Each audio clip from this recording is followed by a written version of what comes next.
Introducing his opponent, fighting out of the red corner, representing Sanda MMA, Big Cage, and Amateur Wrestling, and 3 losses. Please welcome Jess Paulo. Our final amateur bout of the night is for the Cage Conflict Welterweight Championship. Cameron Clements out of Oma MMA taking on Jess Paulo out of Sanda MMA. Both two highly credentialed fighters. It must be said, interestingly though, all of Cameron's losses have come in international IMAF competition. He has never lost on Irish soil. Both fighters looking very hyped. Ooh. Oh. They are big knees from Paulo in the clinch. Oh, lovely, lovely throw. But the problem is when you commit your hips to that throw, you're vulnerable to being swept, and that's what we just saw Clemens there. He went with the throw and turned his opponent very well. There's perpetual motion that keeps you going there, Yeah. Cameron Clements, a fantastic grappler. Yeah, he looks very heavy on top here. Recently medaled extensively at Grapple Industries in the no-gi blue belt and took silver in the absolute division under black belt rules.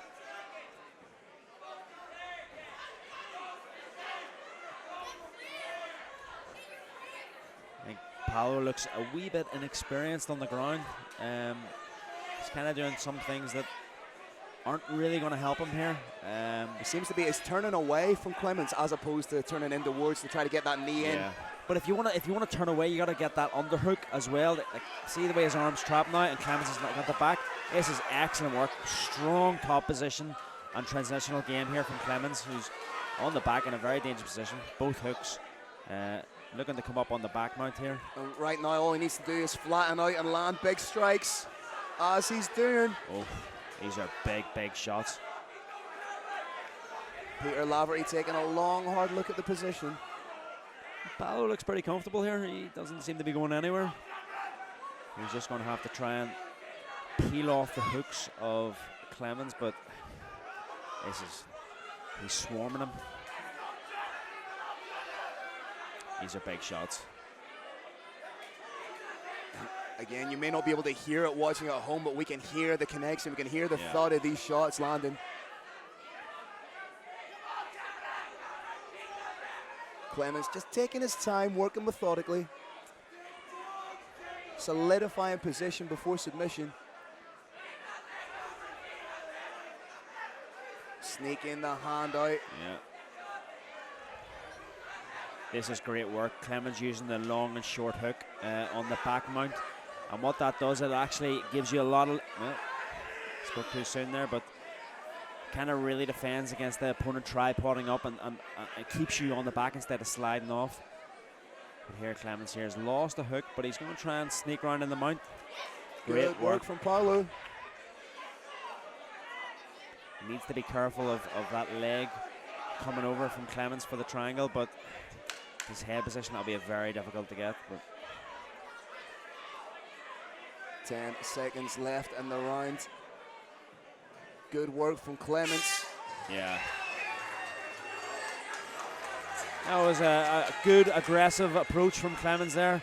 Good top pressure, ground and pound, transition through the different phases very well. Paulo threw some good strikes on the feet when it was on the feet in round one, so let's see if he can keep the fight standing for a bit. He did land a very solid knee. Kick. Paulo changing stances here. That's good sprawl. He does well to stand.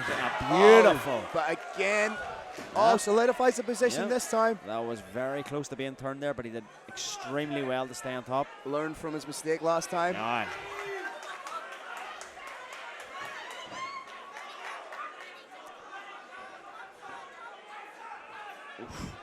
Takedown from Paulo, now trying to attack the neck. Clements very strong, trying to get back to his feet. May even try and turn the corner on his own takedown here. Yeah, it looks like he could, but the neck is wrapped, so it makes it a bit difficult to do that. It makes it really difficult for Clemens to do anything at this stage. Clemens would like to try and really dig up on that underhook and come on to his right-hand side and look to come up and wrestle for that single leg, but it's going to be difficult with the head wrapped. Good work from Jess Paulo here.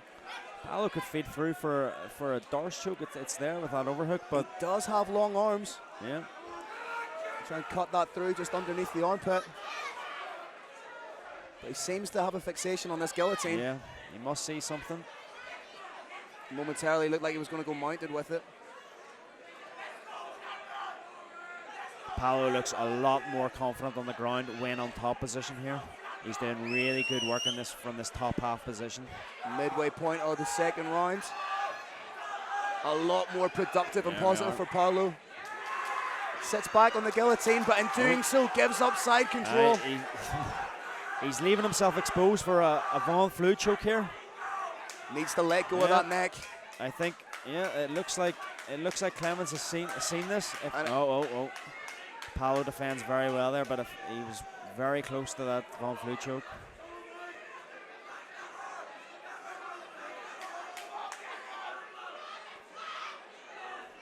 Second half of the round, and it's Clemens on top. Yeah. Trying to work the arm here. Rubbing that wee elbow into the face of Paulo, making things uncomfortable for him. Oh, tried for a straight arm lock there from side, but Paulo was switched on to it. The Americano wasn't quite on for him. Potential here for knees to the body if he so chooses. Again, nice low base from Clemens. Very, very heavy hips. It's making things very difficult for Paulo to actually create any room to get his hips in, to regain guard or even wrestle back up. Clemens finishing the round. Sorry, Drew. Yeah, no, you're all right. I was trying to isolate that arm a few times there, but just ran out of time. Third and final round for the Cage Conflict Welterweight Amateur Championship. Who wants it more? Yeah.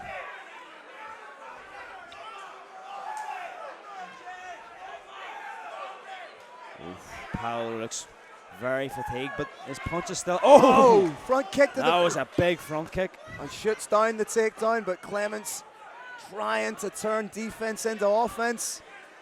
Paulo needs to be careful here when he's wrapping the neck because he's actually committing his hips, and that's giving Clemens the takedown, and that's why Clemens ends up on top. But Paulo did a really good job to stay up there. He ends up on a top half guard position. In the build-up to this fight, many people were surmising that the strength of this fight would lie with Cameron's wrestling, and that it was where the weaknesses was in Jess game. But he is showing that he is very well apt at the wrestling, at the ground game. Yeah, Paulo with some beautiful judo throws in rounds 1 and 2, and now he finds himself on top in the final round. Just needs to be aware of that guard creeping up. If the guard is open, it usually means that the man on bottom is trying to do something offensive. Clemens is there just underhooking the leg of Paulo there to try and create that angle and isolate an arm, but Paulo switched on that again and kind of nullifies the hips of Clemens. He's keeping low chest to chest. Yeah. Not putting himself in the danger zone of that 45-degree perpendicular. Yep.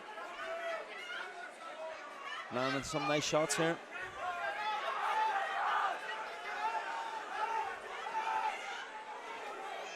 Midway point of the third and final round. It's Jess Paulo on top. You know, we've talked about it before, Phil. Yep. It's hard to know what the judges are looking at and how they're scoring these fights, but you can't really rest in your laurels and think that I'm on top, I'm winning this round. 100%, yeah. If I were Paulo, I'd be looking to posture up and land some impactful strikes from top here. Yeah, that fulfill that criteria, of doing your damage. Yeah. Check all the boxes. He's working a little bit of body head here. Just trying to compact Cameron Clemens up against the cage. He's really suffocating Clemens here. There's not much Clemens can do. I think Clemens should probably, if there's nothing there by the way of submission from bottom, he should be letting go of that closed guard and starting to create some space to get back to your feet, or even force a scramble and try and wrestle back up to your feet, or counter with the wrestling.